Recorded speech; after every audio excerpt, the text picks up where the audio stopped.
because this is a members event, the audience is going to be made up of people who are very familiar with the work and the activities and the services that we're providing. Zoom meetings are proving that an old organization like the AJR is capable of new tricks. And the more we hear, members we can encourage to be part of these events, then so much the better.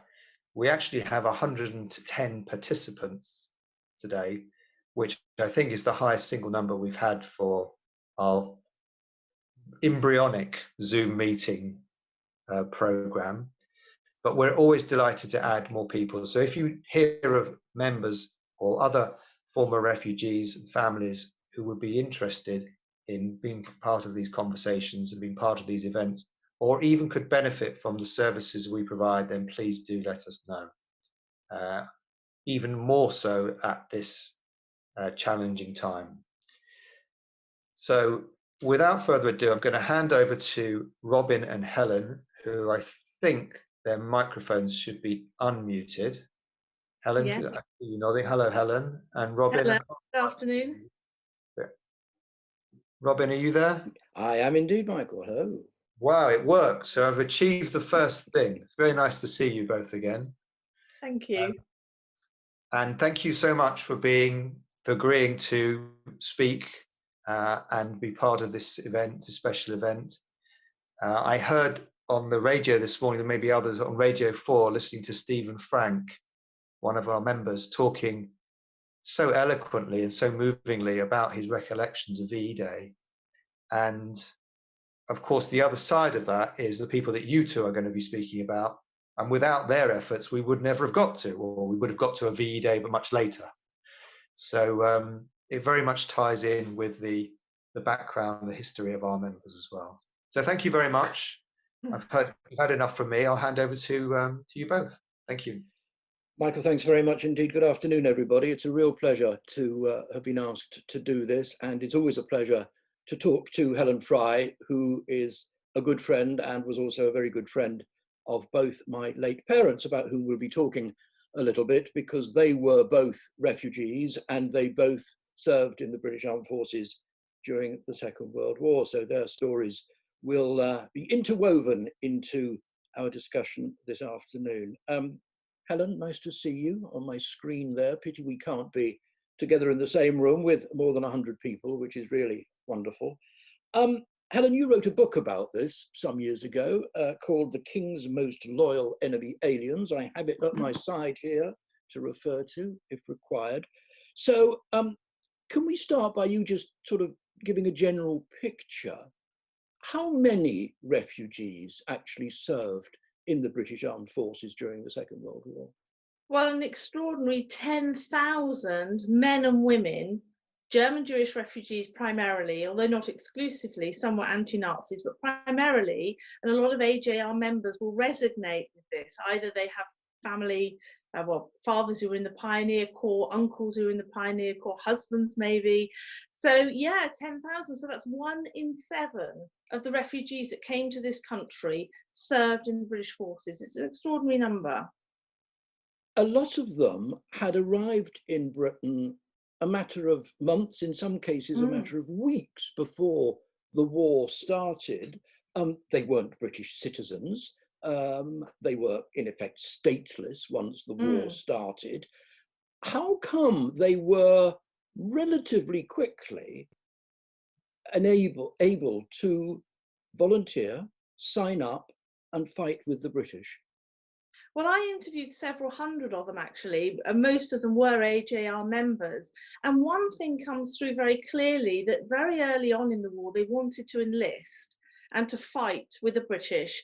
And something which your father said, and which many that I interviewed said, was that this was our war, they said, and we didn't want to sit back and let someone else do it.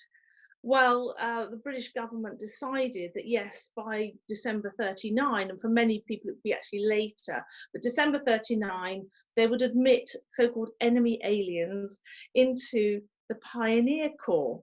So instead of actually fighting or training to be in fighting units, these several thousand of these refugees in those early couple of years found themselves enlisted in what was essentially a labour corps digging for victory. And I know many of them, they expressed their frustration to me. They said, you know, we were terribly frustrated for 2 to 3 years because we were stuck, you know, building Nissen huts and constructing barbed wire. And I always remember the phrase that they would come out with, you know, this was not our idea of fighting the Nazis. And your father the same. I mean, he said to me, I mean, he was playing the cello, as we know, in the Pioneer Corps. Certainly not his idea of fighting Hitler. A lot of them, as you say, nearly all of them, I think, started in the Pioneer Corps, but of course, a lot of them then did move on. And one of the things that came through in extraordinary detail from your book was the huge variety of roles that they played during the war, some of them extraordinarily dangerous and risky roles behind enemy lines, some of them in the commandos, some of them in the Special Operations Executive. We'll come on to that in a moment, but let's go back to 1939. I just wanted to ask you about Kitchener Camp, Yes. because Kitchener Camp was where a lot of people who came here as refugees, many of them direct from camps in Germany, and then quite quickly found themselves in the British Armed Forces.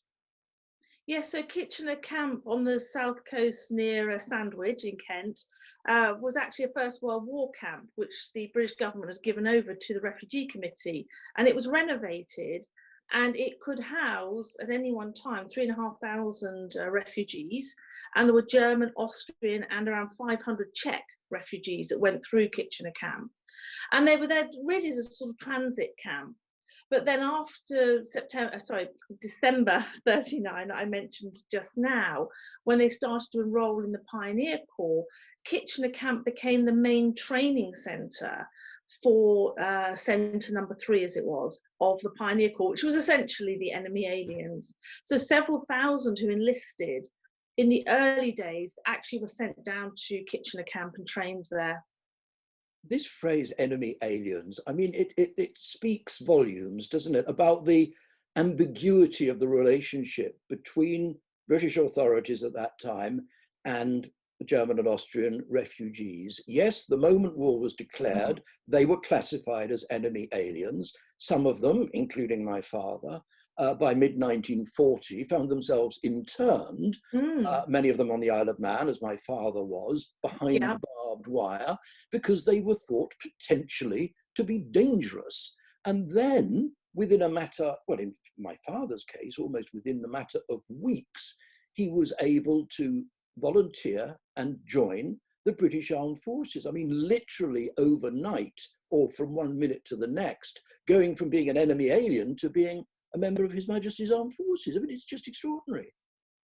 Yeah, and one of the things they talk about, of course, was they had to swear allegiance to George VI. They were not yet British citizens. They didn't have their nationality until 46, 47, sometimes a little bit later in some cases.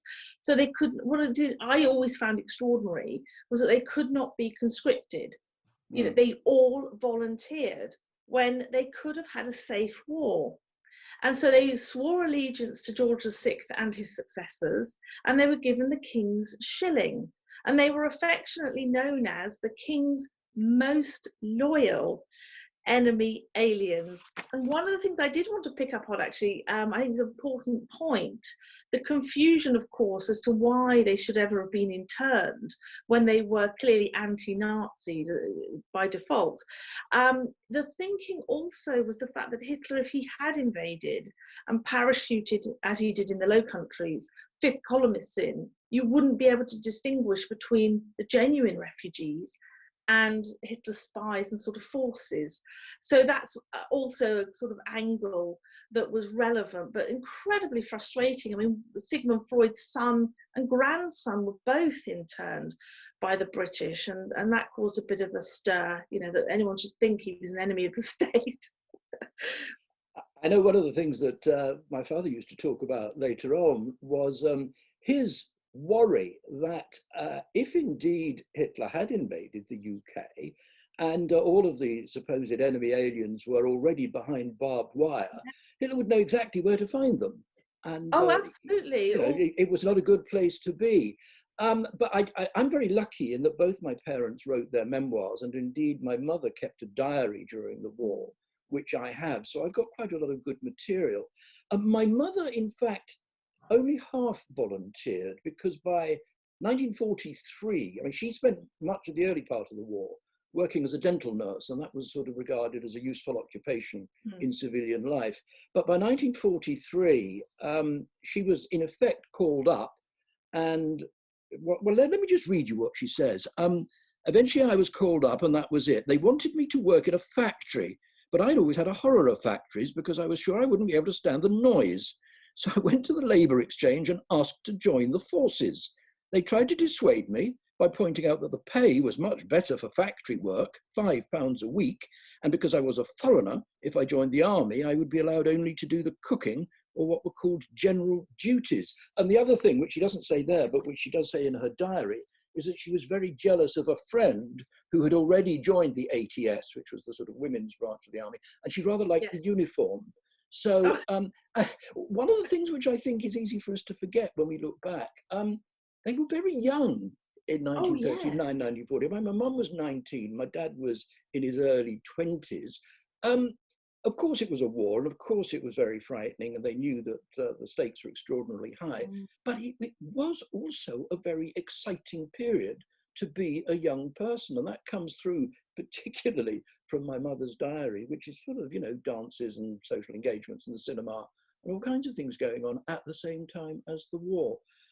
Going back though to, well, let's talk about the Intelligence Corps, because that's where my parents both ended up and where indeed they met.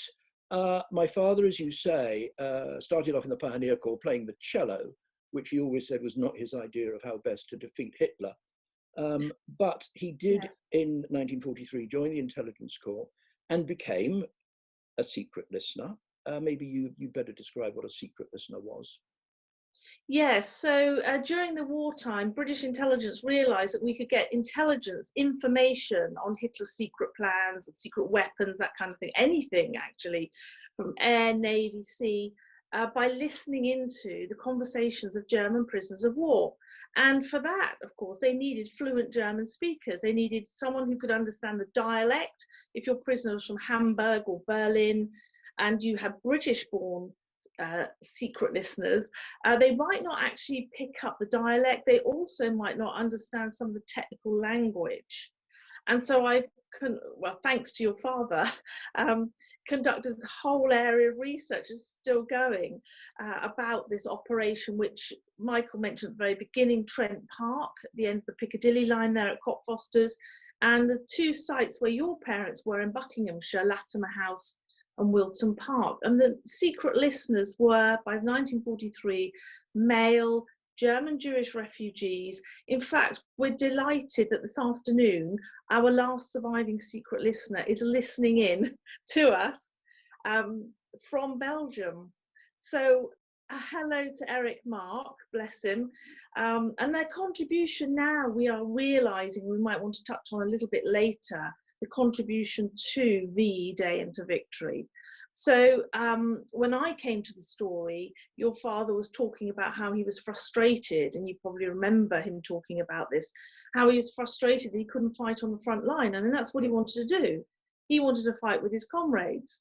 And there were over 200 refugees, for example, who were in the Royal Armoured Corps, either driving tanks, fighting on D-Day, just after D-Day, parachute regiments, as you mentioned, commandos. But Fritz said to me, you know, I was stuck in Buckinghamshire with his headphones on. And did I do anything, he said, that made a difference to the war? And so these stories, you know, they have to be told. There was this great quote, though, wasn't there, that he liked to trot out from the commanding officer of the secret listeners operation, Colonel Kendrick, who tried to put his mind at rest that he wasn't entirely wasting his time. Yeah, he said the very first day that he went before Colonel Kendrick, because, you know, like with the Bletchley Park stories, your mum and dad turned up, on different occasions, but with their sort of railway ticket, and were told to go to Chalfont and Latimer, where they were picked up, and they had no idea on their work. And Fritz says, you know, he turned up at the gate and it looked like not really an ordinary site, but of course this was one of the most top secret sites in England at the time, like Bletchley Park. And Colonel Kendrick said to your father, what you're going to do here is as important as fighting on the front line or firing a gun in action. And 70 years later, Fritz said to me, well, we were never told how the work we did, made a difference. And he said he always felt guilty for having been safe in the countryside when he was losing comrades on the battlefields. Let me just read you my mother's entry from her diary when she was transferred to the intelligence corps. This is December of 1943. Since last Friday, I am a clerk for the intelligence corps and I've been promoted to sergeant. And she's actually written 3 little stripes. Of course, I am over happy when this posting came through. I'm only 1 hour from London. Even after 1 week here, I still have an inferiority complex among the other girls because my typing is so terribly slow. Obviously, it's very secret what I'm doing here, and I can't even write about it in here. This was in her diary, really for her eyes only. So she was very excited. One of the things, though, that puzzles me, both about the way in which she was recruited and the way in which my father was recruited, it was so haphazard. I mean, it was sort of chance meeting with somebody who said, oh, I know something you might be quite useful for. Let me put a word in. I mean, was it also haphazard or was there a system in place? Oh, no. And, all those that are listed in the Pioneer Corps that were frustrated, it would sometimes be, chance meeting in the mess, going into the naffy, and on the wall would be a pinned, just a handwritten note or sometimes a typed note saying, German speakers wanted, telephone here or whatever. Or and sometimes, actually, there were cases where soldiers landed on D-Day and the commanding officer discovered that they were fluent German speakers and said, oh, we're not having you, shot up, on the beaches. We need you. And so what you find is, well, I've always argued that the refugees who fought for Britain made a disproportionately high contribution to the war effort. And it's not just because of their fluency in language. It's every aspect of the war. You find them, whether it's in Italy, Sicily, you have stories of people having their heads partly blown off and repatched. I'm thinking of my commando, Colin Anson, actually, and that determination that they were not going to give up. They were not going to go back to England for a desk job. They were still going to fight. And there's that spirit. And the other thing I think which people will resonate with is this sense of identity, and it comes out with your dad, it comes out with a lot of the veterans I interviewed, that they felt British. At this point, when they put on the British Army uniform, they felt British, even though they didn't have that piece of paper to say, you are British. They had no passports, but they felt as though they were already British. And an immense sense of pride at fighting for the country that had saved them. It does come through very clearly. I mean, one of the things that struck me when I read my mother's diary, I mean, she was writing, within 2 or 3 years of having arrived in this country from Germany, her beloved father had been a decorated cavalry officer in the German army in the First World War, and she didn't come from a religious background, and yet throughout the diary she refers to the British as we. When she talks about events on the battlefield, she says, we are doing well, or we've suffered a setback. I mean, that change of identity happened very, very quickly. It's not surprising, of course, given the reasons why they left Germany, but it does seem to have been almost overnight. Yes, and I would ask them, not just your parents, but other refugees, once the war was over, I mean, it was by no means clear that we would win the war, of course. There were many moments when it was hanging in the balance, but there was always a sense with the refugees that I interviewed that they would not go back. And so I said to them, but what about, Germany's defeated, Hitler's gone, the whole denazification thing, you go back. And they said there's nothing to go back for. And of course, we know the decimation of European Jewry, of families, but even then there was always a belief that they were not. And your father had a very strong sense that this was it. Emigration, it was not temporary. We were never going to go back. And so perhaps that has something to do with the identity there of feeling British. Yes, I think that's probably right. I mean, my father was a Berliner, and I went back to Berlin with him more than once. And he Mm. always used to say that he didn't feel he was going home in any sense at all. He felt he was going to a city that he knew, but he knew other European cities as well. He knew Paris and he knew London, obviously, but it was not home. And it stopped being home, I think, the moment he left in 1939, and it would never be home again. Well, when I started my research, I made the mistake of referring to, saying to these veterans about, their homeland, about something about their homeland, and they said, and they objected to the use of the word homeland. So you've left your homeland, you had to flee, and they actually objected to the use of the word homeland, which of course I couldn't have anticipated. No, it was a very sensitive issue. I remember at one time my parents were interviewed for an American television documentary, and the proposal was that this documentary would be called Churchill's German Army. And my mother objected so strongly to the idea that she was part of a German army that she insisted that her contribution not be used. I mean, she absolutely wouldn't have it. As you say, it was absolutely a neuralgic word at that time. Let's talk about some of the other things that refugees did in the British Army. You've mentioned some of them. The Royal Armoured Corps. The one that came as a big surprise to me was some of the elite infantry regiments, I mean, including the Coldstream Guards. I mean, the idea that the Coldstream Guards were recruiting German Jewish refugees, I think many people would find that almost unbelievable. Yes, and what I've discovered from those that I studied, that they hadn't said very much to their families. And so I had to reconstruct things from official war diaries at the National Archives. This whole wall of silence. I mean, we still don't know, and the few veterans that I managed to get the stories of these, elite, as you say, guards like the Coldstream Guards, Gordon Highlanders, why they found themselves in those regiments. And there are obviously some questions we'll never know. But yeah, when I say that those 10,000 refugees served across the war, they really did. And the women, there were around 1,000 of those, the refugee women that enlisted, and their stories were quite hard to reconstruct, because when I made an appeal for information, the women that I did manage to speak to, and I think your mother was the same actually when I first came to her, and she said, "Oh no, you don't want my story. I didn't do anything interesting."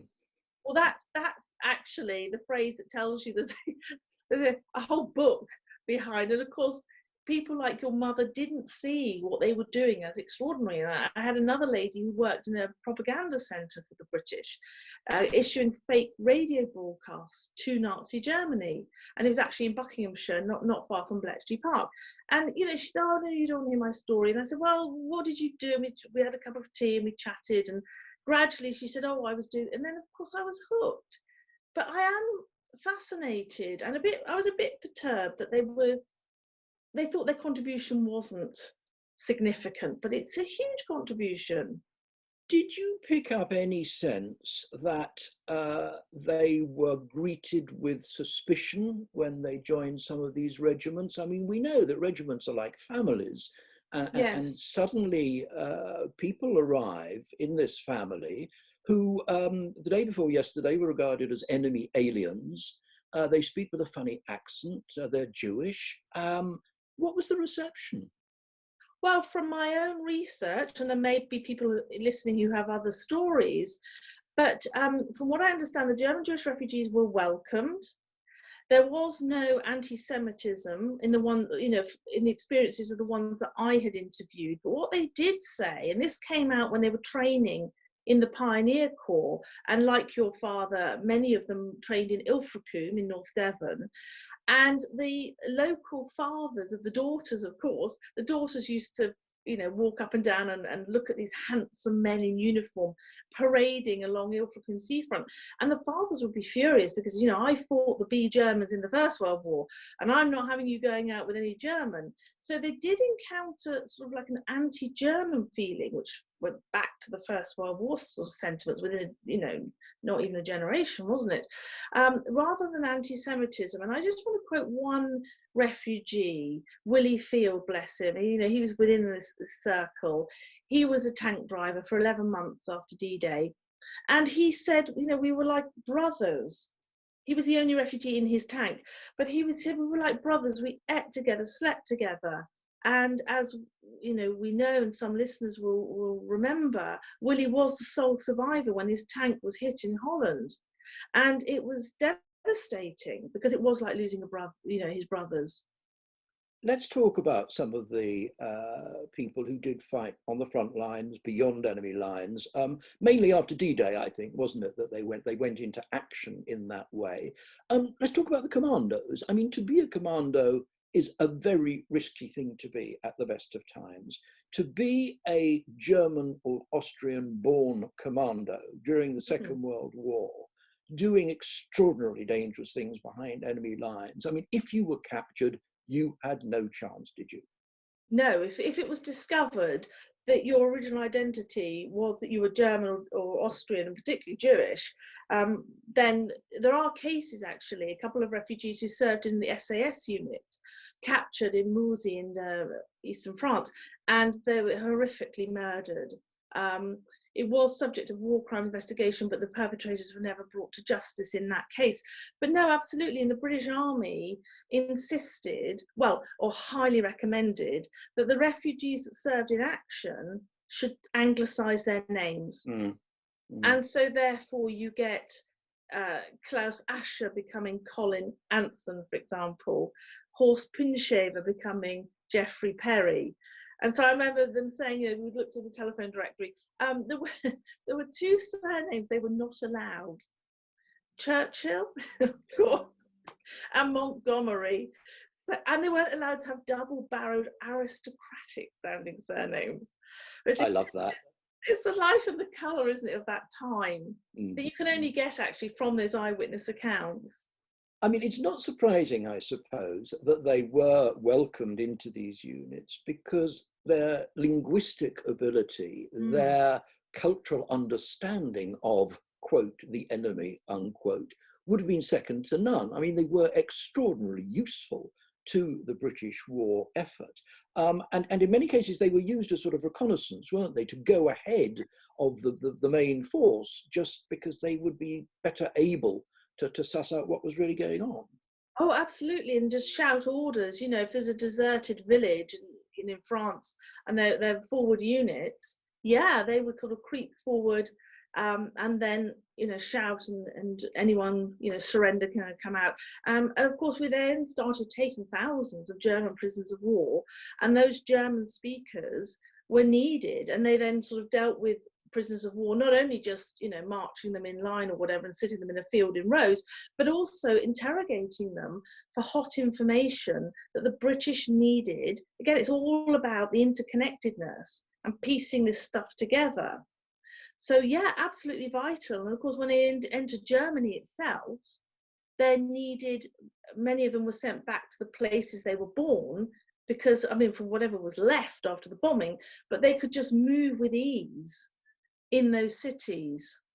Well, my father went back to Berlin, and after he died, I came across a most extraordinary collection of photographs that he took of Berlin in 1946. I mean, even though he wouldn't regard it as his home city, it was, in our terms, his home city, utterly destroyed, of course.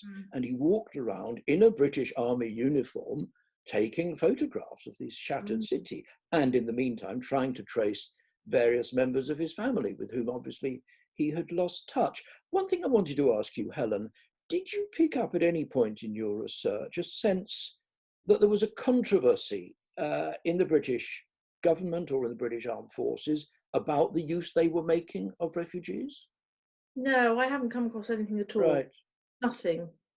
No sense that they were suspect in any way, that their loyalty couldn't be trusted, none of that? No, absolutely not. Okay. One other thing I think we should just touch on, we've spoken about the Army. The Royal Navy, the Royal Air Force, far fewer refugees in those two forces.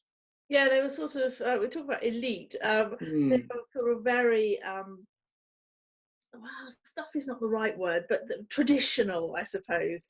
But there were, yes, refugees, only a handful of them, who served in the Royal Navy doing secret worker stuff, codes related to Bletchley Park. In fact, one of them, bless him, who's now 100, Bill Howard, in the Royal Navy, he actually intercepted he intercepted the location of the Tirpitz, the battleship, and that was blown out of the water. Now, if you think how many times the Allies have been trying to get it, just, you know, extraordinary that it was him. So lots of these stories where individuals have made contributions. And my concern is that, you know, with the 75th anniversary of VE Day, that these stories will be lost. And I think what I like about the AJR's support of this topic is the fact that, you know, we must keep these stories alive. These are part of the victory. They're part of the national, you know, World War II story, of which, you know, the AJR wants to make sure that, you know, that is preserved. You've talked about the contribution that refugees made to the war effort. I mean, if you had to put your finger on a particular moment or a particular piece of information that simply wouldn't have been there had it not been for refugees in the armed forces, what would you come up with? Oh, that's really difficult, but that's a bit of a sneaky question. But Sorry. maybe I will focus on one, but not exclusively to the other, because everybody made their contribution and behind enemy lines, as you said, and fighting. But I think the intelligence stuff that the refugees did, definitely in the work in my books that I've written, I trace the link between the work of the refugees in their various wartime, and particularly your parents in Buckinghamshire, the whole bugging operation of German generals and prisoners of war definitely made a difference. It was through the refugees, actually, that the first confirmation came of Hitler's secret weapon program, the V1 and the V2. It was the German Jewish refugees who were at the heart of that. And Eric, Mark, bless him, who's listening in, remembers the day they overheard the generals talking about this. And this was the clarification.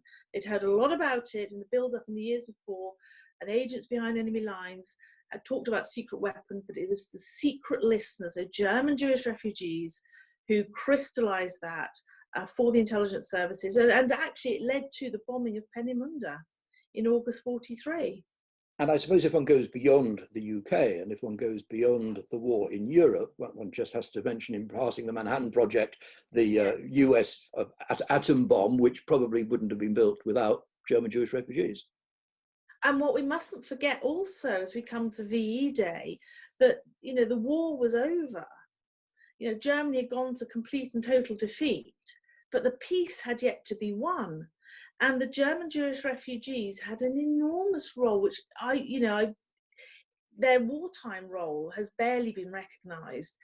Their post-war role certainly hasn't been recognised properly, because they went back in their thousands to help reconstruct Europe. Your father went back in post-war Germany and Austria. Everything had to be denazified, as well as the hunt for Nazi war criminals. Many of them were involved in Nuremberg, military government, bringing freedom back to the press. I mean, these huge roles at the heart of it were the German Jewish refugees. Yeah, it is a great shame that it's only in recent years that much of this has surfaced, due in no small part to your own work. I suppose one reason is that a lot of the work they did, I mean, particularly the intelligence work that we've been talking about, was secret.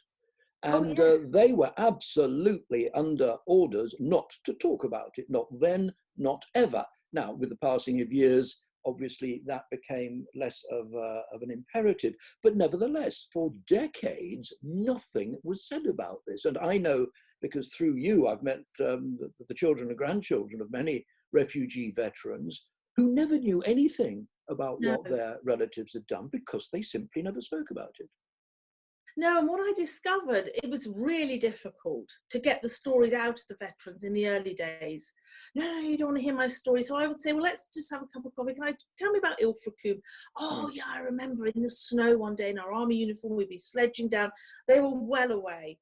And then I learned that they then went on, as we've been talking, to do different things, regiments and whatever. And then I said, well, okay, so you've been demobbed at the end of the war. Oh no, I went back to Germany. And what I discovered, it took 2 to 3 years initially for me to start getting the stories. And the reason was this triple layer of silence. I mean, in your case, in your parents' case, it would be probably 4 times of silence because it's the Special Secrets Act. But what I discovered universally amongst the refugees was they put up a wall of silence, and it was a protective barrier because they had this triple layer of trauma. They'd lost the country of their birth. They'd lost comrades on the battlefields, British and refugee. So there was that trauma of what they saw in battlefields. And then, of course, the horrifying truth. Many of those veterans with their regiments went into Belsen, and what they saw there at the liberation of Belsen, but also when they thereafter went to search for their families, realizing that, I mean, they knew really, but the horrible truth that their families had perished. And so that's what I discovered. They did not want to talk about it. And that for 70 years. We've got some questions coming in from people who are listening in, so we've got to go to them. I just want to read one quote from towards the end of your book, because it stayed with me. It's from Ernst Goodman, Yes. as was, served in the Coldstream Guards, came from Breslau, which is where my mother came from, now Wrocław in Poland, who simply said this: "We tried to fight for the redemption of the human race and to give history another chance," which is an extraordinarily, to me anyway, moving explanation for why so many refugees did what they did. Yeah, and I always think that they could have taken a different path. Yeah. They could have been selfish and sort of, work in a factory or something, but no, they wanted to play their part. And I think it's this selfless sacrifice. And we mustn't forget that some of the refugees, they did die on the battlefields with the commandos or with the fighting forces. So we mustn't think that just because they'd fought, and there's this fantastic legacy, that they all survived. No, some of them were killed, dying for Britain and for the country that had originally saved them. And I think it's that self-sacrifice we mustn't lose sight of. And they made, I feel, a really important, unique contribution to victory. Well, you have done an enormous amount, Helen, to bring to public attention the work that they did, and they and we, their descendants, are forever grateful to you for that. Let's just take a couple of questions now. This one from Alan Morganrot. Was there any opportunity for refugees who weren't in Kitchener camp, like my father, for example, to join the Pioneer Corps before they were interned in 1940? In my father's case, I think the answer is no, but you can give a more general answer. Yes, so they could enlist, but some of them went into like Euston Enlistment Centre, and they were sent down to Kitchener Camp for training. The Kitchener Camp was evacuated in May 1940 with the threat of invasion, and then they sort of found themselves, those who still hadn't quite finished their training, their initial sort of 8 weeks training, were sent to the middle of Dartmoor. So there they were in tents in the middle of Dartmoor training. But they managed to keep a kosher kitchen for those that kept kosher, which is extraordinary. But yeah, so that was the only time between Kitchener Camp and Ilfracombe where gap, but not many of them. Most of the early ones went through Kitchener Camp and then after the internment through Ilfracombe. Right, question here from Ian Goldsmith. I wonder if we might ask Helen if she could comment on the possible source of information on the service of refugees who served for the British, as for example, my father came over on the first KT on the 2nd of December 1938, aged 13, kinder transport that is. Oh yes. I know he served in 1943 to 46, partly in the British Army on the Rhine. But what would be great was if there was more information somewhere that we could find, hopefully useful for other second generation whose parents are no longer with us and have no records. Where should people go for information? Okay, so 2 things actually. It's a very important question. These questions that are coming in are really interesting and very, very important. The Kindertransport, you're absolutely right, were not old enough in 1939, 40, 41 to serve, but sort of 1943 onwards they did, and they enlisted in the same way that other refugees, but they skipped the Pioneer Corps, because by 1943 they were enabled to go straight into various regiments. But the contribution of Kindertransport, yes, absolutely important.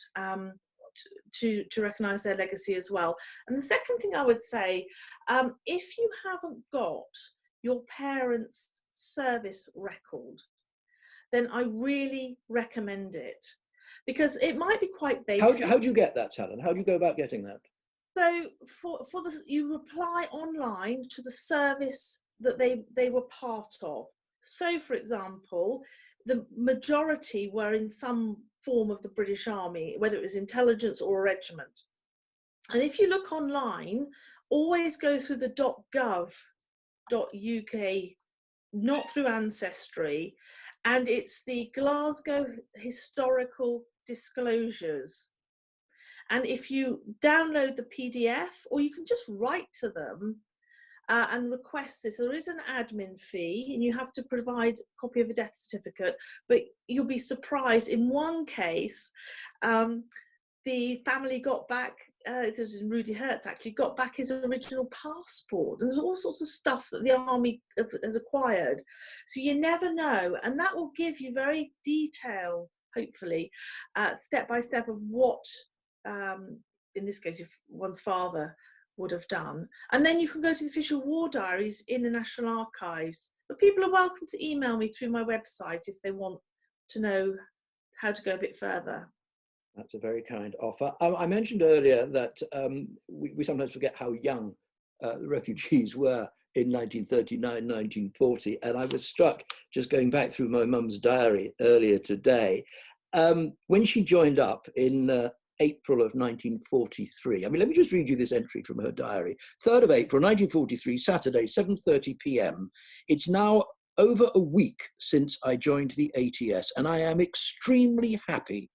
I've had to do certain tests, i.e. arithmetic, spelling, which is ironic because she misspelled arithmetic, bookkeeping, didn't do too badly. Drill on the barrack square, I simply love. And then she goes on to say, I went to a dance yesterday, quite good, was in Newcastle, ugly town. There are 24 buttons on my uniform that have to be polished. It takes some time. Going to have supper at the NAFI, and afterwards I'm going to play table tennis at the YWCA. I mean, these were the things which were on her mind as a 21-year-old, having just joined the British Army. I know, it's priceless. And doesn't, if I remember rightly, doesn't she write about VE Day? Oh, because yes. Your parents went into London. I mean, people listening in of that generation might remember what they were doing on VE Day, but I remember it was a very colourful entry when they talk about going in from their secret work as though life was just completely normal and going to commemorate. That's right, yeah, here we go. She didn't actually write about it until the 18th of May. The Germans are beaten. They surrendered unconditionally on May the 7th. Fritz and I heard it when we were just coming back from a friend's wedding. It was a beautiful hot day. Then she goes on to say, we went to Piccadilly at about 9 p.m. I'd never seen such crowds so mad before. It was quite an event seeing it. And then she goes on, because of course for my parents, they just decided to get married and they had just set the date. So for my mum, that was equally important to the fact that the Germans had surrendered and she'd been celebrating VE Day because they'd set the date and they got married in June 1945. So yeah, I mean, it is all very dramatic and it is a long time ago, but it is wonderful to have had an opportunity to talk about it. I don't know if anybody else has any questions. I've got no more come up on my chat, but let me just ask you, Helen, I mean, if there are other things that you want to know about that era, about the role that refugees played, I mean, do you think you know everything there is to know now? No, I mean, people will people will come across, you know, unexpectedly, maybe a little memoir in an attic, suitcase of stuff that they might never have looked at that belonged to their parents, or, you know, it's worth, you know, you never know. It's worth getting this stuff out and having a look. So no, I don't think we know everything. I'm always excited when we find those little memoirs. They give something of the life and the colour that's just priceless. Every day, like with your mum's diary, concerned diaries, memoirs. Yeah, sure. But if people want to read more, I have written, it's out in paperback at the moment, Churchill's German Army, or they can borrow, when the libraries are open again, The King's Most Loyal Enemy Aliens, and they can understand and learn a bit more, get an overview of the story into which their parents, one or more of their parents, would slot into, or relatives. And of course, when Look it comes, in the attics. yeah, look in the attics, absolutely. Open those dusty suitcases. I mean, when we found after my parents died, I mean, most amazing collection of old letters, old postcards, bits and pieces, which they just squirreled away and never mentioned to anybody, and it's all still there. And of course you have, and anybody I suppose has, access to the archive, the transcripts of all those bugged telephone conversations of German POWs that the secret listeners came up with. I mean, that is a huge amount of data there, which, I mean, you've skimmed the surface of it, but there's much more there, isn't there? Oh, there's so much more to do. I mean, the intelligence operation, yes, we've got to now start looking at the information those listeners were picking up, which on a day-to-day basis was enormous. They're getting stuff on U-boats, on, you know, where the U-boat pens were hidden with secret weapons, Hitler's factories and programs being developed underground, the atomic bomb program. I mean, this kind of stuff we need our historians to look at, the impact. But not only that, if we think about the wider regiments, if there's someone listening and, for example, you know, their father had served in the Coldstream Guard, they can look at the original war diaries, which are at the National Archives. And okay, it's a visit, you know, to London, it's free to use. You have to take the relevant identification. But in going through that, you can actually begin to understand. There was one chap that I interviewed for the book. His parents, sadly, because of their experience in the Holocaust, they both, after the war, committed suicide, and he lived with that trauma. And eventually I was able to work with him. He was very reluctant to start with. And he said, I don't want to know anything, but here's the diary. Don't, you know. Well, eventually he said, have you found anything as a result of the diary? And we got this conversation going, and I used the war diaries in Kew. And what it meant, and his one entry most days of the place where he'd been billeted, it was one of those elite regiments after D-Day. I went through the official war diaries, and although he isn't named in those war diaries, you get a sense of exactly the trauma. And he understood for the first time what his father had been through. And he said, my goodness, 2/3 of the officers were wiped out within the first week. And his father was witnessing all this trauma. And so I think that, again, is part of the understanding for the next generation of silence and trauma that they may well have lived with. We're going to have to wrap up, unfortunately, Helen, but just one very final brief question from Charles Rubinstein. Did Austrian Jewish refugees also play a significant role in the British forces? Yes, and it may not have been in the meeting earlier when I mentioned that. But yes, we talk about German Jewish refugees, largely because, of course, Austria was subsumed into Germany after the Anschluss in March 1938. But absolutely, German, Austrian refugees, Czech refugees, and of course there are others as well. I didn't get a chance to research a huge subject of Polish refugees, etc. But all these stories are really, really important. But yes, the Austrians played their part too. We could go on for a long time, Helen, but we can't. So thank you so much. Always lovely to talk to you. Thank you. It's been a real pleasure. I hope other people have found it interesting as well. I'm going to hand back to Michael Newman. Thank you very, very much, Robin, and in particular, Helen. That was spellbinding. I mean, listen to the conversation.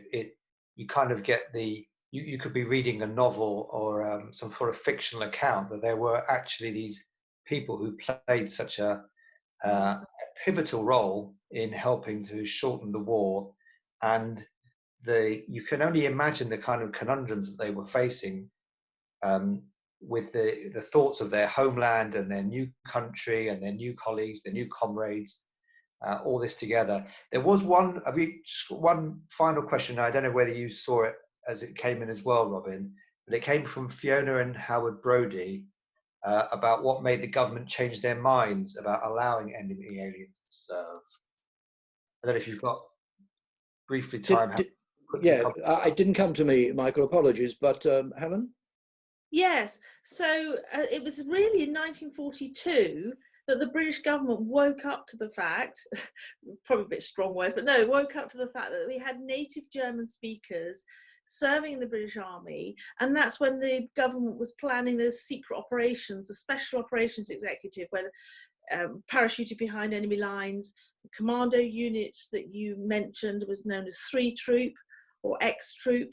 And then after that was so successful in the training, they started these secret operations, they then just relaxed the regulations across any of the regiments of the British Army, so they could pretty much transfer across, and they did, as we know, in their thousands. Yeah. Well, thank you. And listening to you mention about Woolly Field there gives me a neat segue to referencing the AJR's testimony collection, which is we've got very fortunate to have the captured testimony of Woolly and some other 250 people through the Refugee Voices archive. We have created a special section on that website capturing the recollections of people for VE Day. So I would encourage you to have a look on that website at ajrrefugeevoices.org.uk, and also on the AJR My Story website, where the story captured of Hannah Singer, where she talked so movingly about her recollections on the 8th of May 1945, at the moment of hearing of victory in Europe. So have a look at those two websites, which gives it, I think, more of a flavour as to the accounts and the lives of people, especially on those particular days. I'm really grateful to both of you for giving up your time today, especially to such a large audience. We had at the peak, we had 116 people, which is the most we've ever had on an event like this. So, and it's always the number of people that participated that seems to be important. Thank you very much. It's also just to add that the latest episode of the AJR's podcast on the Kindertransport references the experience of people who were interned and then who were enlisted in the military efforts. So have a look out for that. You can download that from your podcast provider. And just to answer one further question somebody answered about where to access information, there's a great new website called the Kitchener Descendants Group, which is a lady called Claire Weissenberg, who has done a tremendous amount in gathering archival documents from the people or the men who were at Kitchener, and that's worth having a look. And of course, the records of World Jewish Relief, a partner organisation of the AJR, which has the entry records of the refugees who came to Britain, including the Kindertransport. So delighted to have seen you all. Special welcome to Eric Mark. Like you said, Helen, the last time I saw you was the last time I saw him, which was at that event in Parliament, which was fantastic to see him there. And we're really delighted to have hosted you all today. And we look forward to seeing you at our future Zoom meetings. In the meantime, stay safe, everybody, keep well, and we look forward to seeing you again soon. I would say safe journeys home, but you're already there.